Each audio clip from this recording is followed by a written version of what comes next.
Welcome back to session 2. Everybody, this one, you're going to do some role play. Okay, let's get my resources.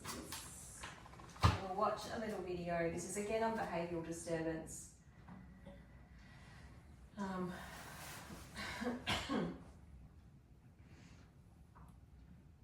But we're doing wandering, verbal offensiveness, and self-destructive behaviour this time.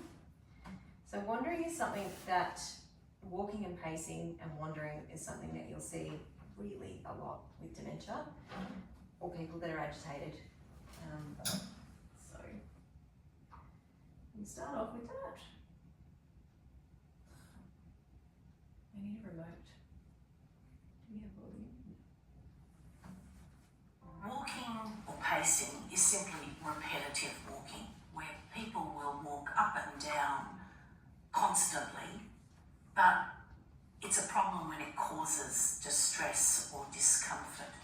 In a lot of cases, people can walk happily for a long period of time.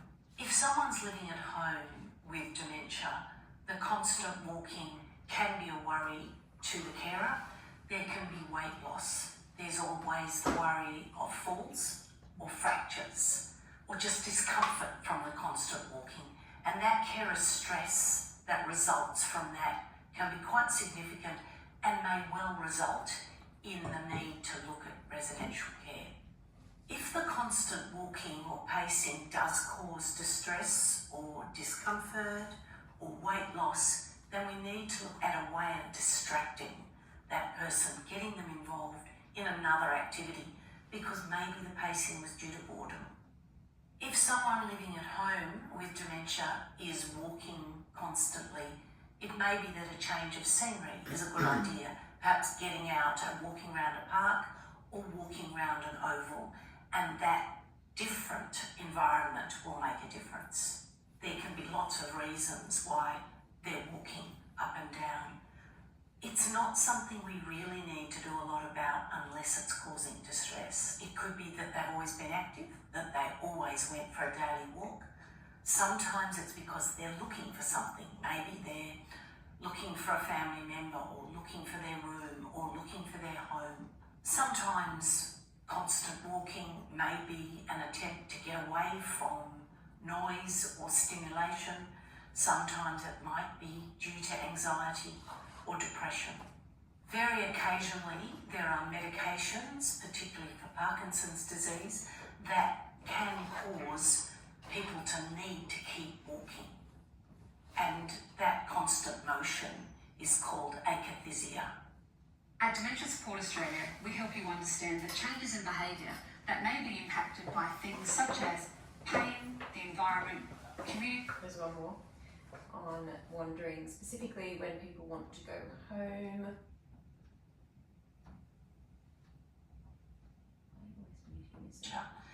We sometimes talk. Wanting to leave or go home. Can't imagine why. Wanting to leave, wanting to go home is also very common in dementia. We sometimes talk about it as absconding or trying to abscond, or elopement, trying to leave a facility. And this, you see people trying to go out a door, looking for the way out of the facility, asking people, how do I get out? The constant pacing, following visitors, going into other people's rooms, sometimes going through their drawers, trying to get out, exit seeking, and they become very distressed when they're redirected by a staff member or told they can't go out. There are a number of reasons why people are exit seeking, why they're trying to go home. It may be they simply do not recognise the environment as their home. It may be they think they have children to pick up and they need to leave. It may be that they're unhappy or uncomfortable in their environment. Boredom is also another really important cause of exit seeking. Overstimulation, trying to escape from a lot of noise or colour. Wayfinding or difficulty wayfinding is also important. If you don't know where you're going to keep looking for the right way. When a person with dementia is looking for their home, it may be, even if they're at home, that they're looking for a sense of familiarity, for a sense of comfort from the past. At Dementia Support Australia, we help you understand the changes in behaviour that may be impacted by things such as pain, the environment, communication and approach. So at the moment, we're going to be talking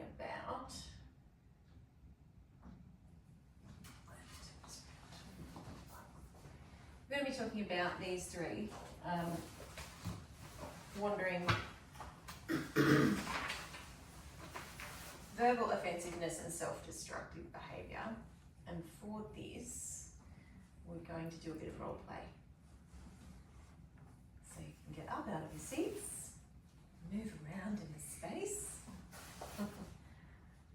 Has anyone ever done theatre sports? No, really? Okay. The drama teachers all used to be like, just move around in the space, make whatever noise comes to mind. I'm not going to make you do that.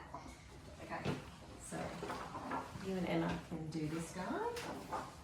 You guys can do that. You can decide who's the patient and who's the nurse. We'll do it one at a time.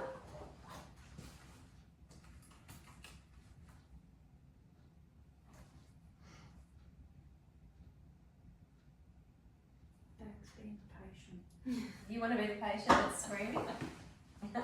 So everybody's aware of safety and we're not going to do anything dangerous or destructive in here. We're not going to hurt each other, obviously. Okay. We're just pretending. Who do you want to be? I don't know. Oh, wait, we are doing this. Yeah, there's Yeah, a different one on the okay. back. I Yeah. was like, is that more info? I didn't mean to put them on, but just the printer did it on two sides. So. Yeah. Who wants to go first? Go on. Those guys. What? Oh, come Who's on. being who? Theatre sports. Theatre sports. I can play a role too if you want, if you don't want to do it. I can't remember the scenarios, but you've got a little 83-year-old with a bit of confusion. What's the situation? Can you read it out? So Mr. Thompson. Yeah. Frequently leaves his room and wanders into other residents' rooms or Yeah. attempts to exit the facility. One afternoon, he was found near the back gate, confused and disorientated. Okay. Do you want me to be the confused one and one of you responds to me? I don't mind. Yeah. Sure. Okay, I'll be Mr. Thompson. So this is my room. Okay.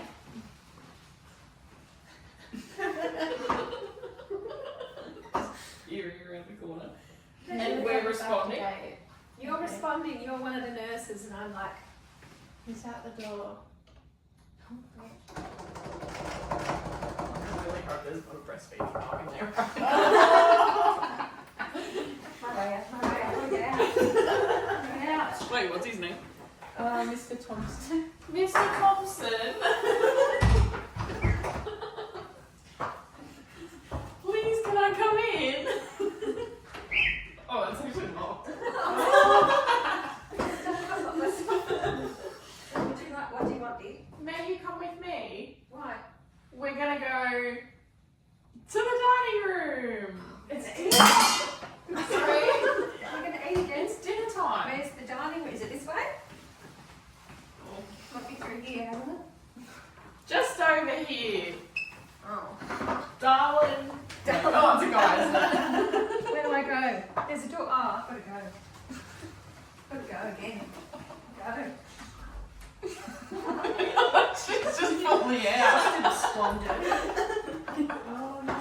What were they wearing? Yeah, that's right. What was she wearing? What do we do? You redirect someone that's wandering like that. Because they can do really fast. If you know what they like activity-wise, I guess. If you know, Let's do a puzzle. puzzle, Yeah. or let's watch some footy. Distraction. Yeah. Yeah, get them involved in something to take their mind off the fact that they have to leave. Got to catch a bus. Got to post a letter. Got to pick up the kids from school. My wife's going to be mad at me if I don't get home on time. She's always mad. You've got something in my eye, sorry. Too much absconding. I was out the door. I know. I wasn't expecting you to go out there. You took it far. I have been in her situation so many times, and it's so difficult. It's really difficult. It's difficult the first time. It's difficult the 7,000th Especially time. like I've had it a few times where they've got COVID and they're like They want to get out. in their room.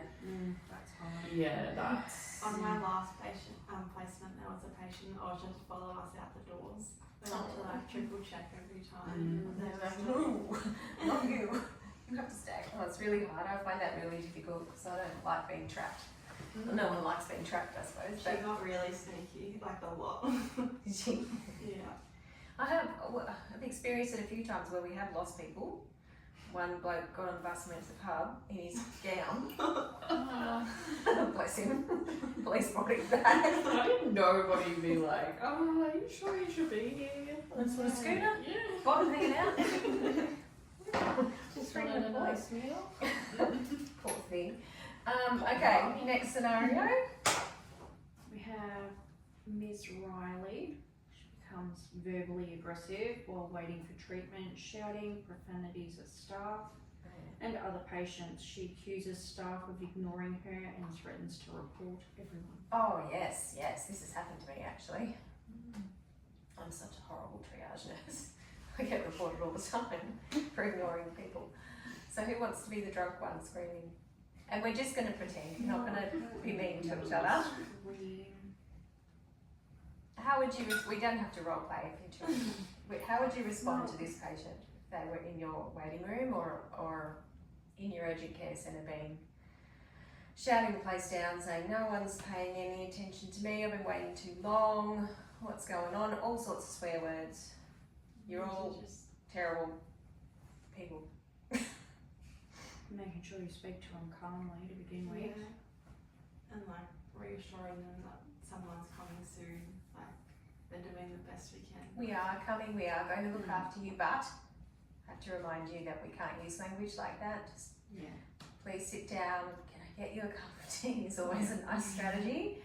They love a sandwich and a bottle of water sometimes if they're a bit cranky and they've been drinking. That helps them. Maybe their blood sugar's dropping a bit. What else? Anyone think of anything else? Strategy to deal with this? If it keeps escalating? And people get security. Where I used to work in emergency, we had security. He quite often would just stand next to me when I was triaging. If he saw someone coming on the camera that was like known to him, or this is my favourite security guard, he would just come and stand there while I was triaging.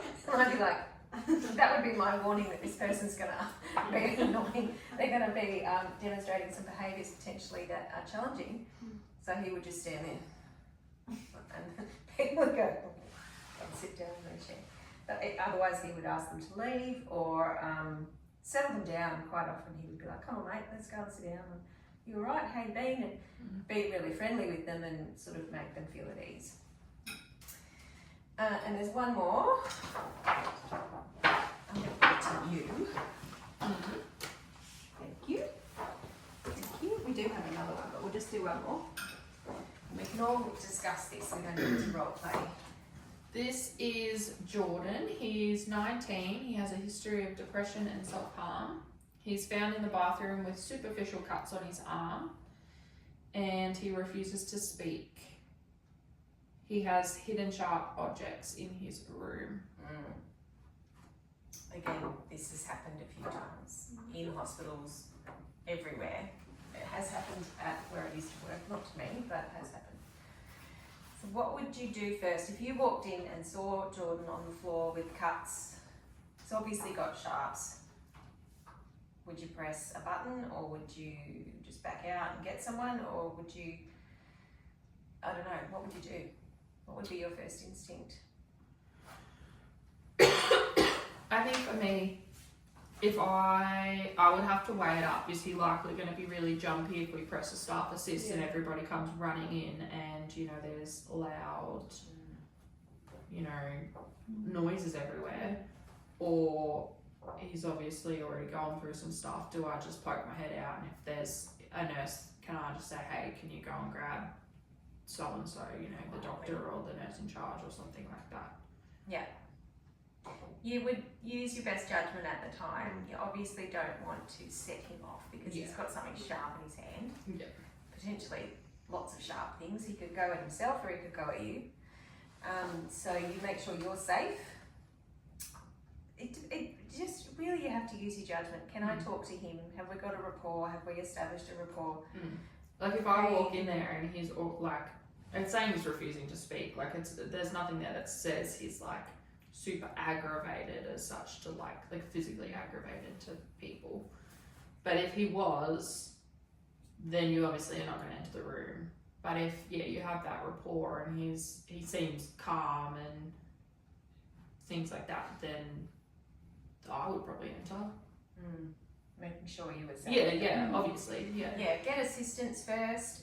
See if you have a rapport. Say, you know, oh wow, that's terrible. What's going on? Where's the sharp object? Can you kick it away? You know, and then I'm going to get some bandages and I'm going to put them on your arms, and then we're going to get people in here to help you. Or we're going to be calm. No, you're not in trouble. We need to kick away the sharp thing. And if you don't think you can do that safely, you leave and get everyone else to come in, and then they disarm him and put dressings on him and take him away. Which obviously the first approach would be nicer for him, but you have to make sure that you're safe. It's safe to do so. And you don't want to upset him too much because then he might hurt himself more. So yeah, there's no like rule book that says this is what you do. It's really a matter of principles, like keep yourself safe, keep the patient safe, keep the other staff safe, remove the weapon if you can. Ideally people need to be searched when they come in. But if you don't have security, that can be really awkward. I used to make them do it all the time. I'm like, I don't do it.